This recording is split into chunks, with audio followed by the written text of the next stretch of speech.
Mutual fund में आप जब भी निवेश चाहते हैं तो अपने निवेश से क्या चाहते हैं? आप चाहते हैं ज्यादा रिटर्न कमाना, अपने रिस्क को कम करना और अपने पूरे निवेश को अलग अलग हिस्सों में इस तरह से बांटेंगे ताकि एक एसेट एलोकेशन, एक डाइवर्सिफिकेशन उसमें नजर आए। और इसके लिए अलग अलग रणनीतियों का इस्तेमाल होता है। तो आज ऐसी एक रणनीति है जो म्यूचुअल फंड के पोर्टफोलियो में लोग इस्तेमाल करते हैं, जिसमें अपने पोर्टफोलियो को वो डिवाइड करते हैं दो हिस्से में, कोर और सैटेलाइट रणनीति। आज इसी पर मैं बात करने वाली हूँ। समझते हैं कि इसे आप कैसे अपना सकते हैं, और इसे समझाने के लिए डिटेल से मेरे साथ जुड़ रहे हैं एसआरई वेल्थ के सीईओ और को फाउंडर कीर्तन शाह।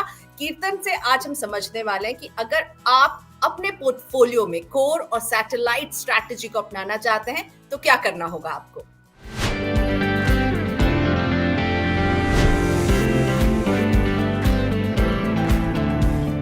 हाय कीर्तन, थैंक यू सो मच, आपने मनी नाइन के लिए वक्त निकाला।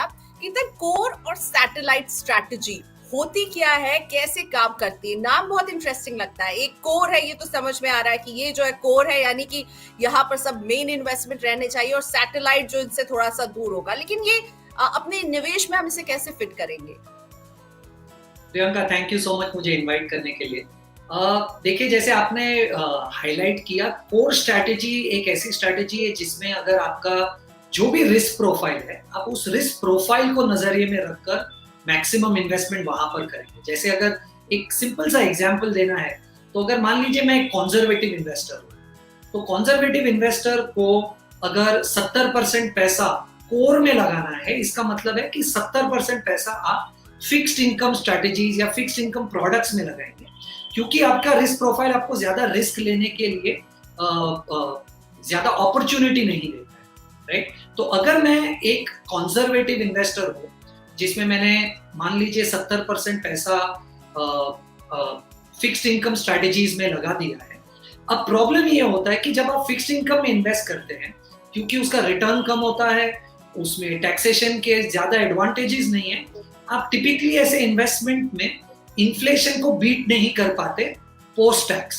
तो इसीलिए बिना ज्यादा रिस्क बढ़ाए आप कैसे ऐसी एक स्ट्रैटेजी बनाए जिसमें आप अपना रिस्क भी कंट्रोल कर ले और आपका रिटर्न पोस्ट टैक्स इन्फ्लेशन को भी अगर बीट कर ले तो सबसे बेहतरीन हो सकता है, राइट? इसीलिए आप टिपिकली थोड़ा सा पैसा, 20% आपके पोर्टफोलियो का आपके रिस्क प्रोफाइल से थोड़ा सा बाहर निकलकर थोड़ा सा ज्यादा रिस्क लेते हैं, जिससे ओवरऑल आपके पोर्टफोलियो पे बहुत ज्यादा फर्क नहीं पड़ता इन टर्म्स ऑफ रिस्क, और उसकी वजह से रिटर्न आपका थोड़ा सा बढ़ जाता है, विच हेल्प्स यू कि आपको इन्फ्लेशन को बीट करना है। तो जब मैं 70% पैसा फिक्स्ड इनकम में डालता हूं, क्योंकि मैं कंजर्वेटिव इन्वेस्टर हूं, उसे आप कहते हैं कोर स्ट्रैटेजी।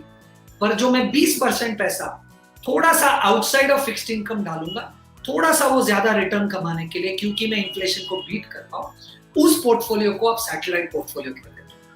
ठीक है, तो 70 आपने डाला कोर में, आपने 20 डाला जो है सैटेलाइट में, और 10 कहाँ डालेंगे? तो प्रियंका, 10 आप डालोगे लिक्विड में, क्योंकि आप एक ऐसी सिचुएशन में नहीं फंसना चाहते कि जब आपको पैसे की जरूरत है तो ये इन्वेस्टमेंट इलिक्विड हो जाए।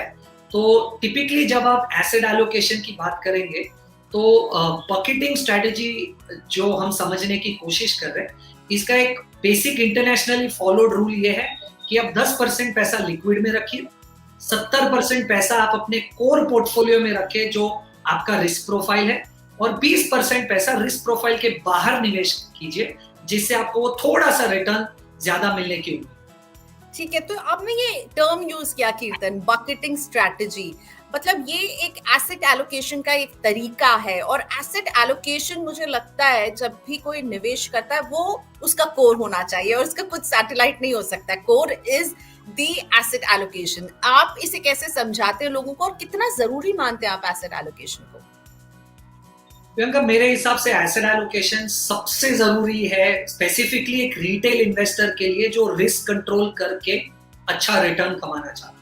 क्योंकि मेरे हिसाब से जब भी आप एसेट एलोकेशन स्ट्रेटेजी यूज करते हैं तो आप अपने बिहेवियर और आप अपने बायसेस को थोड़ा सा हल्का सा टोन डाउन कर सकते हैं। क्योंकि देखिए, एज अ रिटेल इन्वेस्टर आपकी और मेरी एक आदत होती है कि जब मार्केट अच्छा करता है तो हम ज्यादा पैसा इक्विटी में लगाना चाहते हैं, मार्केट बुरा करता है तो हम पैसा निकाल देते हैं। पर ये सिचुएशन में क्योंकि हम कोई एक रूल यूज नहीं करते कि कौन से बेसिस पे पैसा बढ़ाएंगे इक्विटी में और कौन से बेसिस पे पैसा कम करेंगे इक्विटी में, जनरली होता ये है कि जब इक्विटी ऊपर जाने लगती है तब हम इन्वेस्टेड नहीं होते, और जब इक्विटी नीचे जाने लगती है तब हम ज्यादा इन्वेस्टेड होते हैं, क्योंकि हमारे पास कोई रूल ही नहीं है कि कब निकालना है और कब पैसा डालना है। एक आपको सिंपल एग्जांपल दूंगा कि ये मैं ऐसा क्यों कह रहा हूं। अगर आप देखेंगे मार्च 20 में जब कोविड का फॉल आया था, राइट, तो आपने देखा कि लोग डर गए थे, वो म्यूचुअल फंड से पैसा निकालने लगे। इनफैक्ट 8 महीने, जुलाई 2020 से लेके फेब 2021 तक, राइट, मार्केट लगातार ऊपर जा रहा था 10,300 से 15,300, पर रिटेल इन्वेस्टर्स लगातार वो 8 महीने पैसे निकाल रहे हैं, और यही पैसा वापस मार्केट में 15,500 लेवल पे आया जुलाई 2021।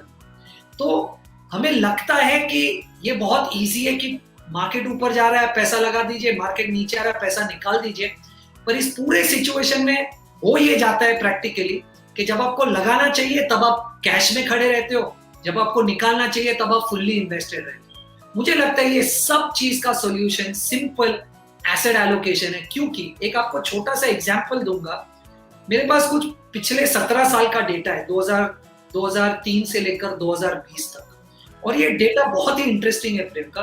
अगर आप इसमें एक एसेट एलोकेशन स्ट्रेटेजी देखें जिसमें 30% डेट में पैसा लगा है, 70% इक्विटी में पैसा लगा है, तो आपका एवरेज रिटर्न पिछले 17 सालों का था 18%, और उसमें आप रिस्क ले रहे थे, स्टैंडर्ड डिविएशन, ज्यादा डिटेल में नहीं जाएंगे, ये एक रिस्क है जो है 22%। पर अगर आप पूरा 100% पैसा इक्विटी में लगा देते हैं तो आपका रिटर्न सिर्फ 0.5% ज्यादा है, 18 की जगह पे 18.5, पर आपका रिस्क 22 से 26 हो जाता है। तो अगर आप एसेट एलोकेशन फॉलो करें तो आप रिस्क कम रख सकते हो और आपका रिटर्न ऑलमोस्ट उतना ही निकल सकता है जितना अगर आप किसी भी एक फिक्स्ड इनकम या इक्विटी के एसेट में पूरी तरह इन्वेस्टेड रहे। तो मुझे ऐसा लग रहा है कि रिटेल इन्वेस्टर्स को ज्यादा बायस खुद के कंट्रोल करने के लिए, बिहेवियर कंट्रोल करने के लिए, और मार्केट को टाइम करने की ये इच्छा को कंट्रोल करने के लिए एसेट एलोकेशन करना चाहिए। राइट, तो आपको कोर और सैटेलाइट वाली जो स्ट्रैटेजी है वो पसंद आती है? आपको लगता है इसके क्या फायदे आप देखते हैं?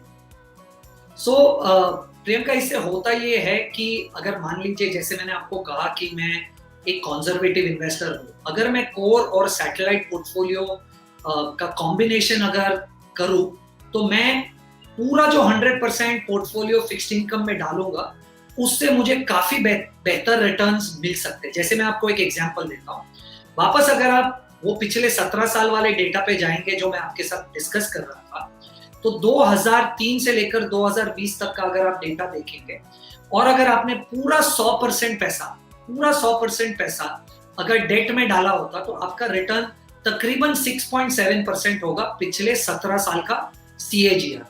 पर यही चीज अगर आप 20% इक्विटी डालें और 80% को आप डेट में रहने दीजिए, जिससे आपका रिस्क प्रोफाइल बहुत अग्रेसिव नहीं हो रहा है, 80% पैसा डेट में, सिर्फ 20% आप इक्विटी बढ़ाइए, तो आपका रिटर्न 6.7 से बढ़कर सीधा 10% हो जाता है। और इसमें रिस्क आपका बहुत ज्यादा नहीं बढ़ रहा है, अभी भी आपका रिस्क 10-11% ही है, जो कि इक्विटी में निवेश करने से 26% होता है।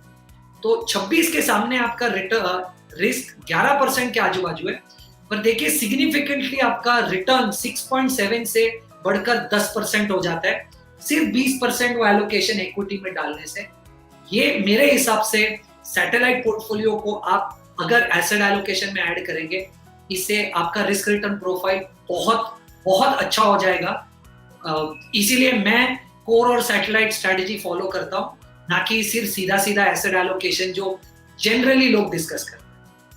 राइट, तो फिर एक तरह से आप अपने रिस्क को जो है थोड़ा सा रिस्क और रिटर्न को एडजस्ट करने की कोशिश करते हैं अपने पोर्टफोलियो में जब आप इस तरह की बकेटिंग स्ट्रैटेजी लेते हैं। तो अब समझते हैं कीर्तन आपसे कि इसे कैसे अपनाया जाए। आपने शुरुआत में कंजर्वेटिव इन्वेस्टर का बता दिया कि क्या होना चाहिए स्ट्रैटेजी, पर मैं चाहूंगी एक एक करके अगर हम कंजर्वेटिव से शुरू करते हैं तो सबसे पहले कंजर्वेटिव का पोर्टफोलियो अगर इस बकेटिंग स्ट्रैटेजी से बने तो कैसा दिखना चाहिए वो?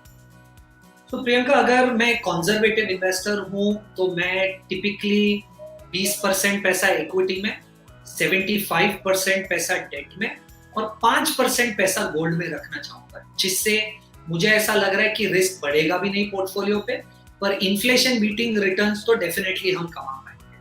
अब देखिए, ये लार्जली आपको लगेगा कि 20% पैसा इक्विटी में डाल दूं, 75 डेट में डाल दूं, पर ये 75 जो आप डेट में डालोगे, ये आपको इस तरीके से इन्वेस्ट करना पड़ेगा कि जब आपको लिक्विडिटी चाहिए तब लिक्विडिटी भी मिले, राइट, और पूरा पैसा ब्लॉक भी ना हो जाए और रिटर्न भी अच्छा निकले। तो अब क्वेश्चन ये है कि आप इस 75 को कैसे स्प्लिट करेंगे, तो वहां पर ये आपकी बकेटिंग स्ट्रेटेजी काम में आएगी। तो मैं क्या करता हूं, मेरा ये एक सिंपल रूल है कि मैं 10% पैसा लिक्विड पोर्टफोलियो में डालता हूं, 70% पैसा कोर पोर्टफोलियो में डालता हूं और 20% पैसा सैटेलाइट में डालता हूं। अब कंजर्वेटिव इन्वेस्टर की बात करते हैं। कंजर्वेटिव पोर्टफोलियो को 75% पैसा डेट में डालना है, राइट। अगर आप कंजर्वेटिव है तो आप ये 75% को कैसे स्प्लिट करेंगे लिक्विडिटी और कोर में। तो आप 10% पैसा आपका 75 में से आप आर्बिट्राज फंड या लिक्विड फंड में डाल दीजिए और बचा हुआ 65% पैसा जो आपका कोर पोर्टफोलियो है उसे आप मनी मार्केट फंड्स में, कॉर्पोरेट बॉन्ड्स में या शॉर्ट टर्म बॉन्ड फंड्स में डाल दीजिए। तो मोटा मोटा अभी भी आपका 75% पैसा डेट में ही है, पर उसमें आपने 10% लिक्विडिटी क्रिएट कर दी है और 65% आपने कोर बकेट में रखा है जो आपको फिक्स्ड इनकम रिटर्न दे। अब आपका जो बचा हुआ 20% एसेट एलोकेशन का है जो इक्विटी में जाएगा, वो आपका बन जाएगा सैटेलाइट पोर्टफोलियो इसमें, क्योंकि वो थोड़ा सा ज्यादा रिस्क ले रहे हैं आपके पोर्टफोलियो, आपके रिस्क प्रोफाइल से। तो वो 20% पैसा आप फ्लेक्सी कैप फंड्स में रख सकते हैं और आपका जो गोल्ड का 5% एलोकेशन है वो आपका कोर पोर्टफोलियो बन सकता है, तो आप गोल्ड ईटीएफ ले सकते हैं। तो अगर ये स्क्रीन पर दिख रहा है तो होता ही है कि आपने 10% पैसा आर्बिट्राज फंड में डाल दिया लिक्विडिटी में, आपने कोर में 65% पैसा, लिक्विड में 5% पैसा गोल्ड में और 20% पैसा जो इक्विटी में डालना है वो आपका सैटेलाइट पोर्टफोलियो। तो ये ब्रॉडली आपका एक पोर्टफोलियो स्ट्रक्चर बने। अब मैं बात करती हूँ मॉडरेट, अगर कोई इन्वेस्टर है जो मॉडरेट रिस्क लेना चाहता है, उसका एलोकेशन कैसे होगा? क्योंकि ये मॉडरेट ले रहा है, उसका थोड़ा सा इक्विटी और डेट का एलोकेशन थोड़ा सा अलग होगा। तो मुझे ऐसा लग रहा है कि अगर कोई मॉडरेट रिस्क टेकर है तो वो टिपिकली 45% जैसा पैसा डेट में रखना चाहेगा, 5% पैसा गोल्ड में रखना चाहेगा और 50% पैसा इक्विटी एलोकेशन में रखना चाहेगा। अब वापस इसे हम 3 बकेट्स में डालेंगे, लिक्विड, कोर और सैटेलाइट। तो आपका वही 10% जो लिक्विड पोर्टफोलियो है वो आप आर्बिट्राज या लिक्विड फंड में डाल दीजिए। अब आपका 70% पोर्टफोलियो इक्विटी और डेट का मिक्स है, क्योंकि आप एक मॉडरेट इन्वेस्टर हो, तो आप 70 का 35% डेट में रखेंगे जो आप शॉर्ट टर्म बॉन्ड फंड या कॉर्पोरेट बॉन्ड फंड्स ले सकते हैं, और बाकी का बचा हुआ 35% जो एलोकेशन इक्विटी को है वो आप लार्ज एंड मिड फंड्स में और फ्लेक्सी कैप में कर सकते हैं, राइट। जिससे ये आपका कोर पोर्टफोलियो बन गया 35 डेट में और 35 इक्विटी में। और आपका जो सैटेलाइट पोर्टफोलियो है वो आप इक्विटी में 15% रखकर, जो या तो आप इंटरनेशनल फंड्स में या मिड कैप फंड्स में रख सकते हैं, और 5% जो आपका गोल्ड एलोकेशन है वो भी सैटेलाइट हो जाएगा, क्योंकि आप बहुत कंजर्वेटिव नहीं हो। तो यहाँ पर आपका गोल्ड का एलोकेशन सैटेलाइट होता है, ना कि कोर पोर्टफोलियो जैसे आपके कंजर्वेटिव में। ठीक है। और अग्रेसिव का फिर ज्यादा ध्यान जो है वो कहाँ रहेगा? वो उनका पोर्टफोलियो कितना अलग होगा एक अग्रेसिव पोर्टफोलियो? तो प्रियंका, अग्रेसिव पोर्टफोलियो जैसे नाम से ही पता चल रहा है वो ज्यादा इक्विटी हेवी होगा। तो आप 80% पैसा इक्विटी एलोकेशन में रखना चाहते हो, आप 15% पैसा डेट में रखना चाहते हो और 5% पैसा गोल्ड एलोकेशन। तो मेरा 10% वाला थॉट प्रोसेस तो बड़ा सिंपल है कि आपको लिक्विडिटी चाहिए तो आप आर्बिट्राज फंड्स में पैसा लगा दीजिए। अब क्योंकि आप अग्रेसिव हो, यहाँ पर आपका कोर पोर्टफोलियो इक्विटी से बना होगा, राइट। तो आप लार्ज एंड मिड फंड्स में डाल सकते हैं, आप फ्लेक्सी कैप में डाल सकते हैं, आप मिड कैप में डाल सकते हैं और आप स्मॉल कैप में एलोकेट कर सकते हैं आपका 70% पैसा।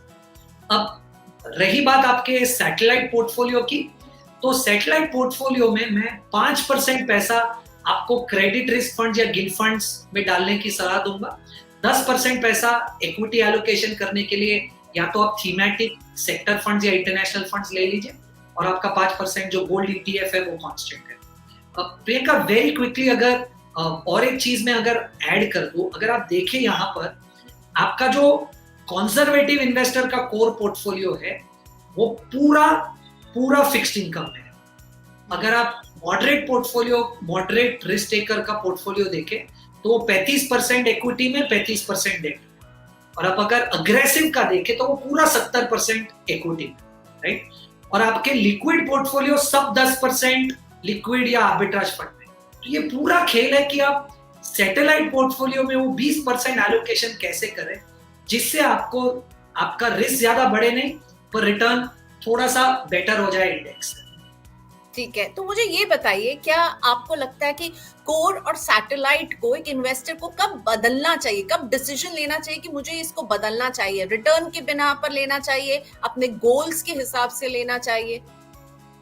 तो प्रियंका, दो चीज मैं डेफिनेटली हर बार कभी भी किसी भी इन्वेस्टर से बात करता हूं, मैं उन्हें डेफिनेटली ये दो चीज हर बार बताता हूं कि मार्केट को टाइम करने की कोशिश मत कीजिए।